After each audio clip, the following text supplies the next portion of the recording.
This is SARS-CoV-2. It belongs to the family of coronaviruses named for the crown-like spikes on their surfaces. SARS-CoV-2 can cause COVID-19, a contagious viral infection that attacks primarily your throat and lungs. What actually happens in your body when you contract the coronavirus? What exactly causes your body to develop pneumonia? And how would a vaccine work? The coronavirus must infect living cells in order to reproduce. Let's have a closer look. Inside the virus, genetic material contains the information to make more copies of itself. A protein shell provides a hard protective enclosure for the genetic material as the virus travels between the people it infects. An outer envelope allows the virus to infect cells by merging with the cell's outer membrane. Projecting from the envelope are spikes of protein molecules.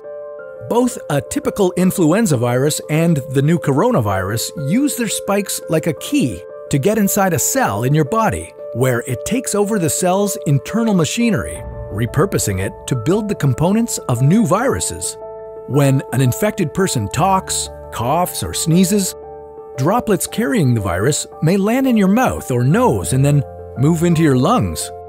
Once inside your body, the virus comes in contact with cells in your throat, nose, or lungs.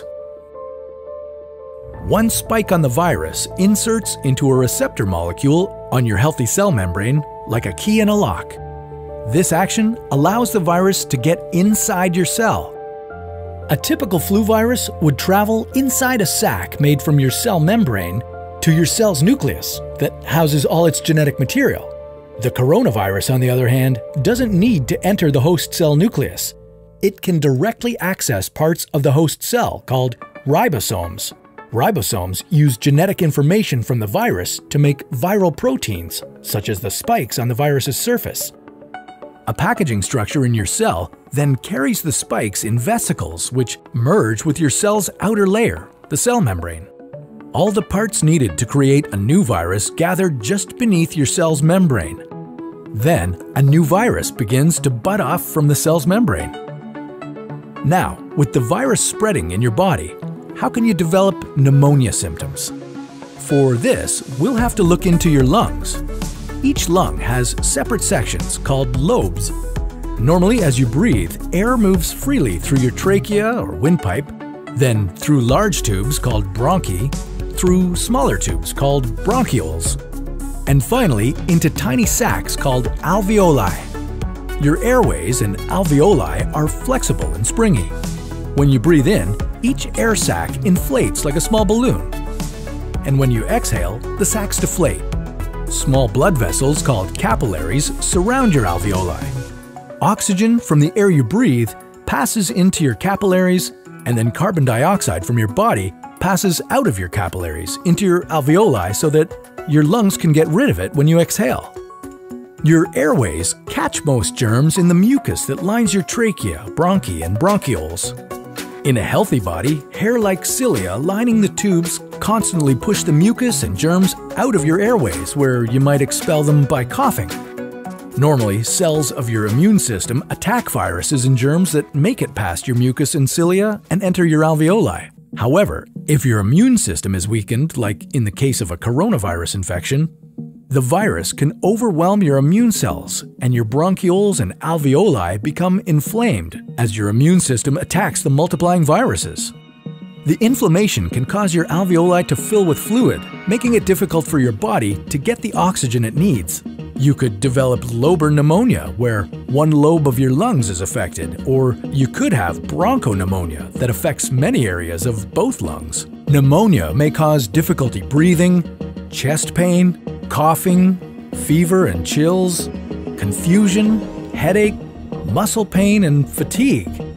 It can also lead to more serious complications. Respiratory failure occurs when your breathing becomes so difficult that you need a machine called a ventilator to help you breathe.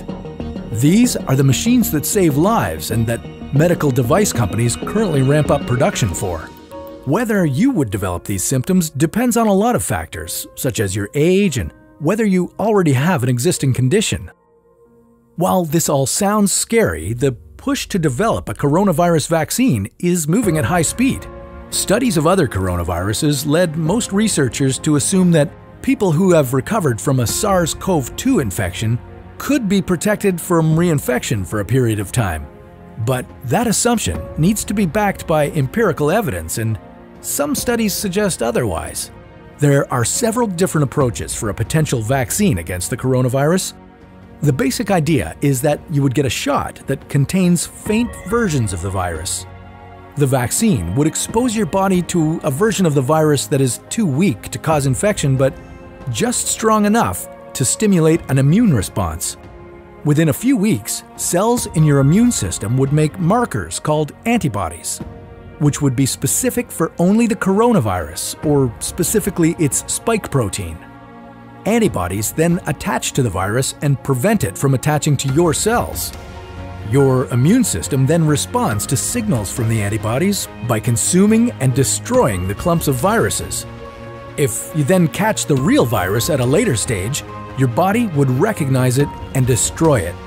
In other words, your immune system is now primed. Collecting evidence on whether this will be possible, safe, and effective is part of what's taking researchers so long to develop a vaccine. It's a race against time to develop a vaccine amid a pandemic. Each step in vaccine development usually takes months, if not years. An Ebola vaccine broke records by being ready in 5 years.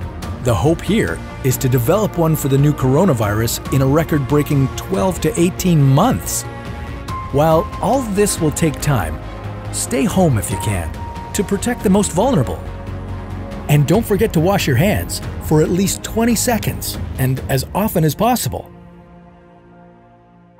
This video was a collaboration between Nucleus Medical Media and the What If channel, where we usually dive into hypothetical scenarios about the human body, humanity, our planet, and the cosmos. Check out our channel by visiting the link in the description below.